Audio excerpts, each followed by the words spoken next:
নমস্কার বন্ধুরা, অভিনব চৈতিস ব্লগে তোমাদের সবাইকে আবার একবার স্বাগত জানিয়ে আজকে নতুন আর একটা ব্লগ শুরু করছি। তোমরা সকলে কেমন আছো, কে কোথা থেকে আমার ব্লগগুলো দেখছো আর দেখে কেমন লাগছে সেটা অবশ্যই কমেন্ট করে জানিও। ভালো লাগলে লাইক করো, বন্ধু বান্ধবের সঙ্গে শেয়ার করো। যারা ইউটিউব থেকে দেখছো তারা চ্যানেলটাকে সাবস্ক্রাইব করে দিও, পাশে থাকা বেল বাটনটাকে অল করে দিও। আর যারা ফেসবুক থেকে দেখছো তারা পেজটা অবশ্যই ফলো করো। আজকে মঙ্গলবার, আর দেখতেই পেলে ঘড়িতে এখন ওই 6:30 মতো বাজতে যাচ্ছে। আজকে সকালটা আরও একটু তাড়াতাড়ি হয়েছে। দেখো আম গাছে এরই মধ্যে কত গাছ ভর্তি বকুল এসে গেছে, ওই যে দূরে দেখতে পাচ্ছ। এর মধ্যেই কিন্তু বাতাসে একটা দারুণ সুন্দর ফাল্গুনি হাওয়া বইতে শুরু করেছে, আর একদম বোঝাই যাচ্ছে পুরো বসন্তকাল এসে গেছে। সরস্বতী পুজো আমেজ, সেই দোল পূর্ণিমার আগে যেরকম একটা ওয়েদার থাকে না, ঠিক সেই রকম মনে হচ্ছে। যদিও আগামীকালই আমাদের সকলেরই মানে ছোটবেলার স্মৃতিটাকে নতুন করে আরেকবার মনে করিয়ে দেওয়ার মতো প্রত্যেক বছর ঘুরে ফিরে আসে সরস্বতী পুজো, আর সেই রকম আগামীকাল আবার সরস্বতী পুজো। যাই হোক, সকালবেলার এই স্নিগ্ধটা এত ভালো লাগে যে কি বলবো। সকালবেলা উঠে আজকে অনেকক্ষণ উঠেছি, প্রায় তখন ঘড়িতে 5:30 পৌনে 6টার মতো বাজে। আর উঠে ঝটপট করে আগে ঘর দুয়ারগুলো মুছে পরিষ্কার করে নিয়েছি, এরপর যাব স্নানে। তার আগে মনে করলাম একটু ব্লগটা শুরু করি আর তোমাদের সঙ্গেও একটু কথা বলে নিই। আজকে ঘরে একটু পুজো আছে, তারই ব্যবস্থা করব বলে সকাল সকাল ওঠা, আমার কাজকর্ম শুরু করে দিয়েছি। আর এদিকে রিকও ওর পড়া শুরু করে দিয়েছে।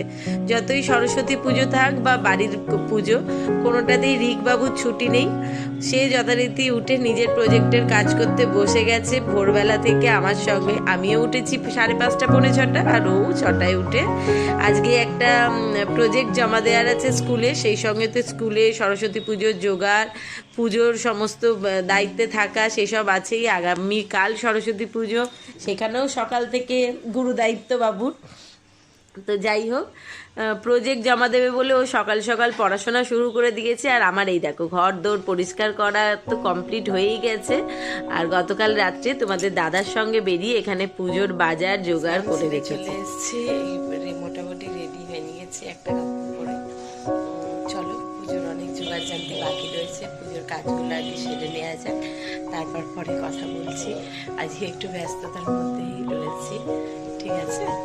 ছেলের টিফিনটা আগে করে নিই, তারপর আবার কথা বলবো। ছেলেকে আগে স্কুলে পাঠাই।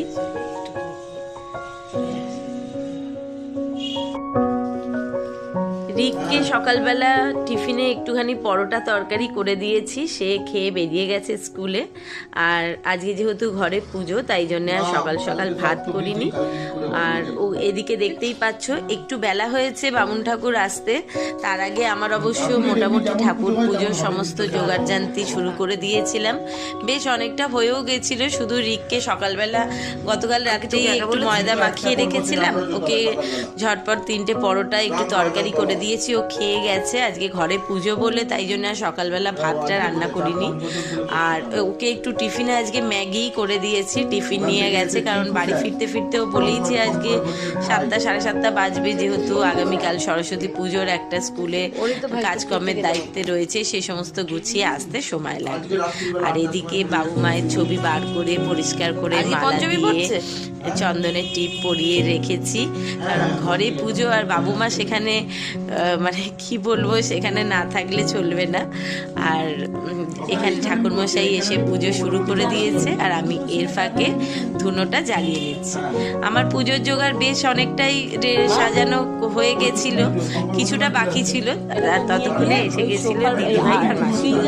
তো দিদিভাই ঝটপট করে এসে অনেকটা কাজের আমার সাহায্য করেছে। মানে ঝটপট করে এসে আজকে আগে নারায়ণের সিন্নি, আজকে ঘরে সত্যনারায়ণ পুজো দিচ্ছি। অনেক দিন ধরেই দেব করছিলাম, আর কালী পুজোর পর থেকেই দেওয়ার কথাটা হচ্ছিল, কিন্তু ঠিকঠাক টাইম করে উঠতে পারছিলাম না এই ঠাকুর মশাইয়ের জন্য। ওনার তো এত ওর বউ কি ব্যস্ততা পড়ায়? সময়ই হচ্ছিল না। তো আজকে উনি পাঁজি দেখে বললেন যে আজকে একটা গণেশ চতুর্থীও আছে, সেই সঙ্গে দিনটাও ভালো, সংক্রান্তির দিনে, এই আজকের দিনে সত্যনারায়ণের তো এমনি বিশেষ কোনো আলাদা বার হয় না, আলাদা দিন হয় না, যে কোনো দিনেই দেয়া যেতে পারে। তবে অনেকেই পূর্ণিমাতে দেয়, যেমন আমিও চেয়েছিলাম। তো ঠাকুরমশাই বললেন, আর গঙ্গাজল কি সবচেয়ে বড় মানে কথা চারে হচ্ছে কারোর কথাই কিছু হয় না, নিশ্চয়ই বাবার আজকে ইচ্ছা হয়েছে, তাই আজ আমার ঘরে পুজোটা দিয়ে উঠতে পারছি। যাই হোক, যেটুকু পুজোর জোগাড় বাকি ছিল সেটুকু ঝটপট করে এসে মাসিমণি আর দিদিভাই হাতে হাতে করে রেডি করে নিয়েছি। ঘরে রান্না বান্নার এখনো কোনো ব্যবস্থা করিনি, শুধু পুজোর জোগাড় জানতি করে ঠাকুরের সমস্ত রকম গুছিয়ে হবে না, সকলে এই একসঙ্গে লাইন তো। মিলে পুজোর বামুন ঠাকুরও পুজো শুরু করে দিয়েছে, আর আমরাও পুজো দেখতে বসে গেছি।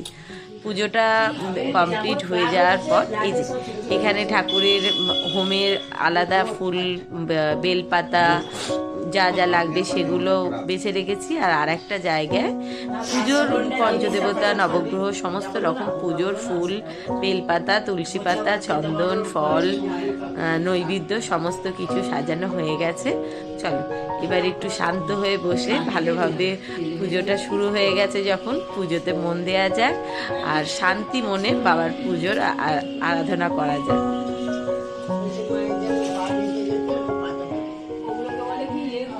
ঘট স্থাপন হয়ে গিয়ে পুজো শুরু করে দিয়েছে। চলো এবার একটু মন দিয়ে পুজোর মন্ত্রোচ্চারণ সিদ্ধিদাতা গণেশায় নমঃ। এতৎ পুষ্পং বিঘ্ন বিনাশায় সিদ্ধিদাতা গণেশায় নমঃ। এইষ প্রজ্বলিত ধূপশিখা বিঘ্ন বিনাশায় সিদ্ধিদাতা গণেশায় নমঃ। প্রজ্বলিত দীপশিখা বিঘ্ন বিনাশায় সিদ্ধিদাতা গণেশায় নমঃ। খণ্ড ফলমূলাদি সহিত এক ভাগ নৈবেদ্যম বিঘ্ন বিনাশায় সিদ্ধিদাতা গণেশায় নমঃ। স্তুতে পানীয় গঙ্গরকং বিঘ্ন বিনাশায় সিদ্ধিদাতা গণেশায় নমস্তুতে। ওম ফলতাম্বুলং বিঘ্ন বিনাশায় সিদ্ধিদাতা গণেশায় নমস্তুতে। ওম একদন্ত মহাকায় ঠাকুরমশাইয়ের যেটা সব থেকে আমার বেশি পছন্দের জিনিস সেটা হচ্ছে কি, এত সুন্দর উনি মন্ত্রোচ্চারণ করে পুজো করেন, সেটা সত্যি কথা শুনে মন প্রাণ একদম জুড়িয়ে যায়, যেন পুজোতে ভক্তি আপনি আপনি চলে আসে। মনে হয় খুব শান্ত মনে একদম শান্ত হয়ে বসে ঘন্টার পর ঘন্টা এইভাবে পুজো চলতে থাকুন, আর পুজো শুনতে থাকি, দেখতে থাকি, তাতে মন একেবারে জুড়িয়ে যায়। সূর্যায় নমস্তুতে। ঈশ গন্ধম ওং ভগবতী শ্রী সূর্যায় নমঃ। এতৎ পুষ্পং ওং ভগবতী শ্রী সূর্যায় নমঃ। এষ প্রজ্বলিত ধূপশিখা ওং সূর্যায় নমঃ। প্রজ্বলিত দীপশিখা সূর্যায় নমঃ। শোভকর্ণ আমান্য খণ্ড ফলমূলাদি সমন্বিত এক ভাগ নৈবেদ্যম। ওং নমো শ্রী সূর্যায় স্বাহা। ওং এষ গন্ধং বিষ্ণবে নারায়ণায় নমঃ। এতৎ পুষ্পং বিষ্ণবে নারায়ণায় নমঃ। এষ প্রজ্বলিত ধূপশিখা বিষ্ণবে নারায়ণায় নমঃ। প্রজ্বলিত দীপশিখা বিষ্ণবে নারায়ণায় নমঃ। এই আমার ঘরের নারায়ণ, ঘরের নারায়ণকে দিয়েই আজকে পুজো করানো হচ্ছে, কারণ অনেকদিন ধরেই এই ইচ্ছাটা হচ্ছিল যে ঘরের নারায়ণকে অনেকদিন সেমনি পুজো দেওয়া হচ্ছে না, সেই জন্যই আজকে পুজোর ব্যবস্থা। আর মনের কথা ভগবান বুঝবে না এটা তো একেবারেই খুব অসম্ভব কথা, তাই জন্য মনের কথা ভগবান বুঝতে পেরেছে। আর আজকে অন্য নারায়ণকে নিয়ে ঠাকুরমশাই ঘরে আসা সত্ত্বেও ঘরে ঢুকেই আগে বললেন যে আজকে তোমার নারায়ণ দিয়ে, ঠাকুরমশাই যেহেতু আমার থেকে বয়সে ছোট, তো উনি আমাকে ছোট মা বলে ডাকেন, উনি বললেন যে আজকে তোমার নারায়ণ দিয়ে ঘরের পুজোটা হোক। সত্যি কথা বলতে এটা আমার খুব অন্তরের ইচ্ছা ছিল, কিন্তু কোনোটাই তো না বলা যায় না, ঘরের ঠাকুরকেও না করতে পারাটা একটা কষ্টের। আর যে নারায়ণ এসছে হয়তো সবাই সমান, সবটাই একই, তাও যে নারায়ণ এসছে তাকেও বলতে পারছি না না করবার জন্য। তো ভগবান ভক্তের মনের কথা বুঝে নিজেই নিজের পুজো গ্রহণ করেছে, এর থেকে বড় আনন্দের তো আর কিছুই হয় না। মহেশ্বরায় পার্বতীপতি ওং নমঃ শিবায় নমস্তুতে। ঈশ গন্ধম ওং নমঃ শিবায় নমঃ। ওং তদ বিষ্ণু পরমাং পদং সদা পশ্যন্তি সুরয় দিবিব চক্ষুরাতদং। মোটামুটি ওদিকে পুজোর কাজ মানে পুজো হয়ে গেছে, এরপর শুরু হয়ে গেছে হোমটা মিটে গেলেই। আর এরই ফাঁকে আমি যেহেতু সকাল থেকে উপোস করেছিলাম তাই পুষ্পাঞ্জলিটা আগে দিয়ে নিয়েছি, এরপর হোম হয়ে গেলে পুজো সম্পূর্ণ হবে। स्वाहा इदं विष्णवे ओं तद् विष्णु परमां पदं सदा पश्यन्ति सूरय दिविव चक्षुरातदं। स्वाहा इदं विष्णवे ओम तद्विष्णु परमां पदं सदा पश्यन्ति सूरय दिवि वा चक्षुराततं स्वाहा इदं विष्णवे ओम तद्विष्णु परमां पदं सदा पश्यन्ति सूरय दिवि वा चक्षुराततं स्वाहा इदं विष्णवे ओम तद्विष्णु परमां पदं सदा पश्यन्ति सूरय दिवि वा चक्षुराततं स्वाहा इदं विष्णवे ओम तद्विष्णु परमां पदं सदा पश्यन्ति सूरय दिवि वा चक्षुराततं ओम स्वाहा इदं सूर्याय ओम भूर्भुवः स्वाहा इदं अग्निवायो सूर्येभ्यः ओम सर्वदेवदेभ्यः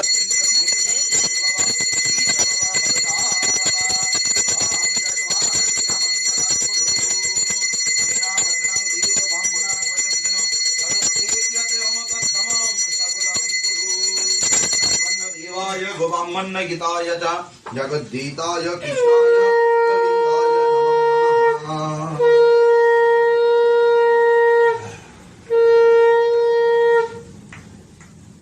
ओम विष्णाय नमः गणेशादि पंचताम्बूलं पूर्ण ब्राह्मणे स्वाहा। হোম মোটামুটি হয়ে গেছে, এইবার যজ্ঞে আহুতি দেওয়ার সময়। তো তোমাদের দাদা ওই জন্য আসন ধরে রয়েছে, আর এই হোমে আহুতি দেয়া হয়ে গেল।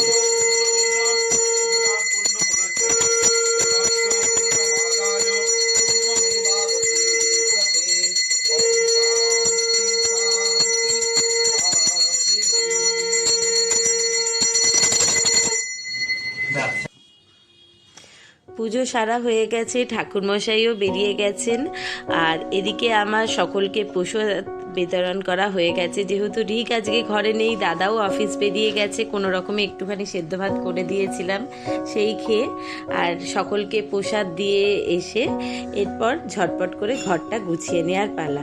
যেহেতু হোমের এখানটা প্রচণ্ড গরম, এখন হাত দিতে পারবো না, কিন্তু সারা ঘরটা যে মানে একদম ছড়ানো ছেটানো রয়েছে, চলো এগুলোকে ঝটপট গিয়ে পরিষ্কার করে ফেলি। আর আজকের ভ্লগটাও এখানে শেষ করছি। সকলে ভালো থেকো।